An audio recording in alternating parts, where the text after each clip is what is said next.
इससे पहले दिसंबर में एक करंट अफेयर्स आया था जहां पे रोड सेफ्टी के बारे में कुछ कहा गया था।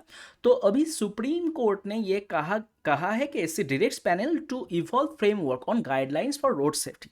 ये रोड सेफ्टी हमारे लिए क्यों इम्पॉर्टेंट है, कितना ज़्यादा इम्पॉर्टेंट है, ये मैंने दिसंबर में आप लोगों को कहा था। उसी के बारे में, उसी चीज़ को और भी ज़्यादा मतलब कि कठोर मैं कह सकता हूँ कि उसी चीज़ को और भी ज़्यादा कठोर करने के लिए एक कमेटी क्या क्या किया जा सकता है, इस बारे में एससी ने एक राय दिया। SC directs panel to evolve framework. अभी एक फ्रेमवर्क का डिमांड है। कैसा वाला फ्रेमवर्क? जिस फ्रेमवर्क में हम लोग देख सकते हैं कि इंडिया में क्या क्या एक्ट था, हम लोग नया क्या क्या उसमें ला सकते हैं जिसमें सब चीज़ में सुधार हो।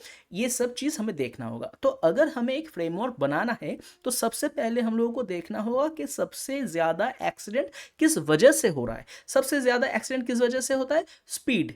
स्पीड इज द फैटल मतलब कि मेन कॉज है फैटल एक्सीडेंट का। ओके, तो अगर हम ये स्पीड रोकने की मशीन हर जगह पे बिठा दे, जिसे हम कहते हैं कि स्पीड रोकने की मशीन विथ कैमरा, कि कोई भी स्पीड जंप कर रहा है तो उसका जो मतलब कि फोटो आ जाएगा उसके मोबाइल पे कि आपको ये पेनल्टी भरना होगा। तो ऐसा अगर सर्वेलेंस होगा तब जाके हम लोग इस चीज़ को रोक सकते हैं। और उसी के साथ अवेयरनेस कैंपेन, ये जगह जगह पे ऐसा मतलब कि ट्रैफिक पुलिस खड़ा होना कि जहाँ पे वो लोग मॉनिटरिंग करेंगे कि कौन ऐसा कर रहा है कि नहीं कर रहा है। देखिए, हम लोगों को पता है कि ये सब चीज़ सबसे ज़्यादा होता है कि बाइक में, कार में।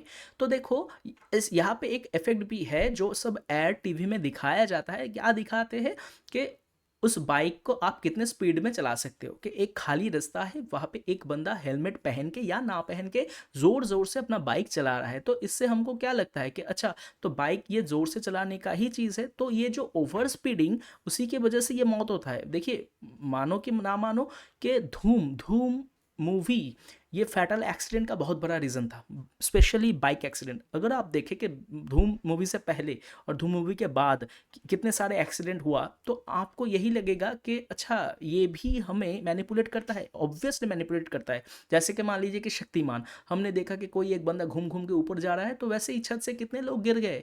ठीक है, तो हम लोग कह सकते हैं कि हम लोग अफेक्टेड होते हैं। अब ये माइन्यूट एरिया में, कि इतना अगर माइक्रो एस्पेक्ट में आपको सुधार लाना है तो आपको बहुत बहुत सारे तरीकों से इन चीज़ को संभालना होगा। मोटर व्हीकल एक्ट में भी यही कहा जाता है कि हम लोग जो मतलब कि जितने भी एक्ट है उनमें ये चीज़ कैसे इतना ज़्यादा और भी स्ट्रेंथन करे कि ताकि ये चीज़ को हम कम कर सके। ये जो एक्सीडेंट प्रोन एरिया है वहाँ पे बैनरिंग करना, कि वहाँ पे मॉनिटरिंग करना, road safety including speed cameras, close circuit television camera etc. Section 215 A and B of the act provides for the functions of electronic monitoring to the states and the formation of a national road safety board in an advisory capacity. के national road safety एक board होगा। ठीक है, stat को देखेंगे तो हम लोग देखेंगे कि बहुत ज़्यादा है 2021 में। और मैंने ये भी कहा था, ये जो दिसंबर का जो रिपोर्ट था, कि वहाँ पे मैंने क्या कहा था कि दिसंबर में ये सॉरी ड्यूरिंग कोरोना पीरियड ये कम था क्योंकि उतने लोग बाहर निकलते नहीं थे। तो जब फिर से वो चीज़ नॉर्मल हो गया तो फिर से जो एक्सीडेंट है वो बढ़ गया। ठीक है, और देखा जाए तो हर साल बहुत लोग का जान इससे जाता है। अगर जान नहीं भी जाता है तो अगर एक फैटल इंजरी, फैटल एक्सीडेंट, ताकि उसका उनका पूरा जो मतलब कि फ्यूचर है वो पूरा ख़राब हो जाता है। किसी का पैर टूट जाना, सर फट जाना।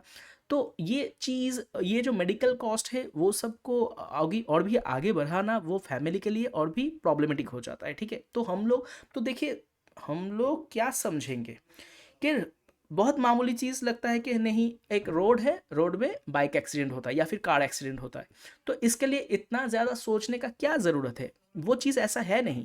इतना ज़्यादा सोचने का ज़रूरत इसलिए है क्योंकि ये दूसरे चीज़ों के साथ जुड़ा हुआ है। तो जितना हम इस चीज़ को रोकेंगे उतना परिवार को जितना दिक्कत झेलना पड़ता है, या फिर मेडिकल कॉस्ट, या फिर एक जान चले जाना, वो सब चीज़ को हम रोक पाएंगे। ओके, तो आज के लिए इतना ही। Thank you.